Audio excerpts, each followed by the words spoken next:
पुष्पम प्रिया चौधरी जिंदाबाद जिंदाबाद जिंदाबाद। पुष्पम प्रिया चौधरी जिंदाबाद जिंदाबाद जिंदाबाद।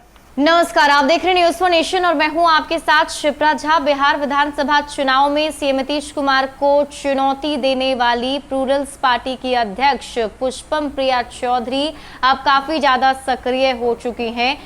जैसा कि उन्होंने पहले ही बताया है कि इस बार विधानसभा का चुनाव वो लड़ेंगी और खुद सीएम नीतीश कुमार को चुनौती देती हुई नजर आएंगी। तो ऐसे में अब तैयारियां भी उनकी तरफ से शुरू कर दी गई है।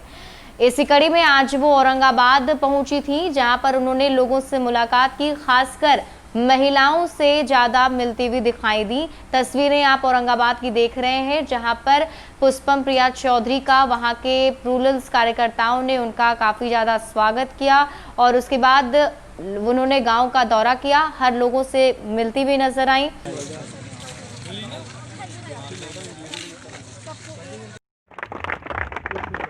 पुष्पम प्रिया चौधरी जिंदाबाद जिंदाबाद जिंदाबाद। पुष्पम प्रिया चौधरी जिंदाबाद जिंदाबाद जिंदाबाद। है। झारखंड में ग्लोबल सिटी की बात किया जाता है। बहुत सारी ग्लोबल सिटीज़ अभी झारखंड में हमारे मौजूद है। रांची है, धनबाद है, टाटा है, बहुत सारी। यूपी, इलाहाबाद, कानपुर, बनारस, बहुत बढ़िया बढ़िया सिटीज़ हैं। लेकिन हमारे पूरे बिहार में एक सिटी है। तो पुष्पम प्रिया चौधरी ने गांव का दौरा किया, कई सारे लोगों से उन्होंने मुलाकात की। इस दौरान ग्रामीणों को संबोधित करती हुई भी नजर आई, जिसमें उन्होंने कहा कि अब बिहार का तमाशा नहीं बनेगा।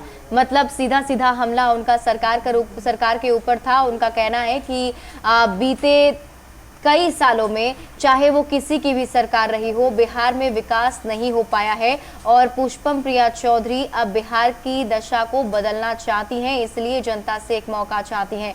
इस दरमियान उन्होंने कई सारे मुद्दों पर बातचीत की, जिसमें से उन्होंने वृद्धा पेंशन का मुद्दा उठाते हुए कहा कि वृद्धा पेंशन के तौर पर सरकार सिर्फ 400 रुपए ही देती है, जो कि महिलाओं के लिए या फिर किसी के लिए भी सही नहीं है। उतने रुपए में कुछ नहीं हो पाता है। अगर हमारी सरकार बिहार में बनती है तो हम 2600 रुपए देंगे। इसके अलावा पुष्पम प्रिया चौधरी ने 45 ऐसे विभागों के बारे में भी बात की, जिसमें उन्होंने कहा कि ये ऐसे विभाग हैं जहां पर लोग आ तो जाते हैं, अपॉइंट हो जाते हैं, बड़े बड़े अधिकारी आ जाते हैं, उन्हें टास्क भी मिलता है, लेकिन वो लोग सही तरीके से काम नहीं करते हैं। अगर बिहार में हमारी सरकार बनती है तो हम उन सब चीजों को दुरुस्त कर देंगे। सबसे पीछे इस वजह से है क्योंकि यहाँ पे जितने लोग बैठे हैं, किसी के पास आय का कोई स्रोत नहीं है, इसीलिए जमीन भी नहीं है। पहले जो जमीन हमारी नहीं थी, वो जमीन अब कैसे आएगी? जब खरीद पाएंगे तब आएगी। जिसका है ऑलरेडी तो दे नहीं देगा अपना जमीन। तो इतनी सी बात है। पूरे देश में जिस तरीके से चीजें चलती हैं, हमारे राज्य में नहीं चलती, अब चलेंगी 2 महीने बाद। इतनी सी बात है, बस वही कहने के लिए आई हूँ। 2 महीने सब आदमी और धैर्य से रहिए। जब बदल जाएंगी चीजें तब आप लोग देखेंगे कि कैसे धीरे धीरे चीजें बदली हैं। कोई भी रॉकेट साइंस क्या कहते हैं हिंदी में? रॉकेट साइंस समझते हैं? हवा में बात करना। हाँ, हवा में बात करने वाली चीज नहीं होती है। ये सारी चीजें की जा सकती हैं, पूरी दुनिया में हो रही हैं। मैंने इसको कैसे किया जाए इसी की पढ़ाई की है।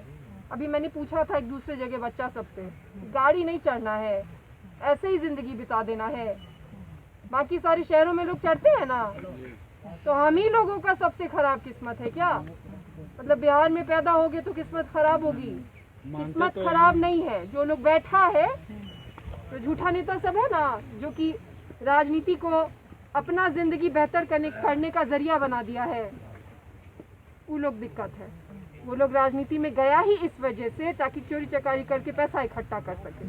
आपको बता दें कि बीते कई दिनों से पुष्पम प्रिया चौधरी बिहार में सक्रिय हैं। कई क्षेत्रों का उन्होंने दौरा किया है, जहां पर जाकर वो लोगों को ये समझाती हैं कि आखिर उनकी पार्टी किन मुद्दों पर चुनाव लड़ने जा रही है और अगर वो उनको जिताते हैं तो उन्हें क्या क्या फायदा होगा। इसमें उन्होंने सबसे बड़ा वादा जो किया है वो ये कहा है कि अगर वो जीत कर आती हैं तो वो बिहार को इंग्लैंड के जैसा बना देंगी।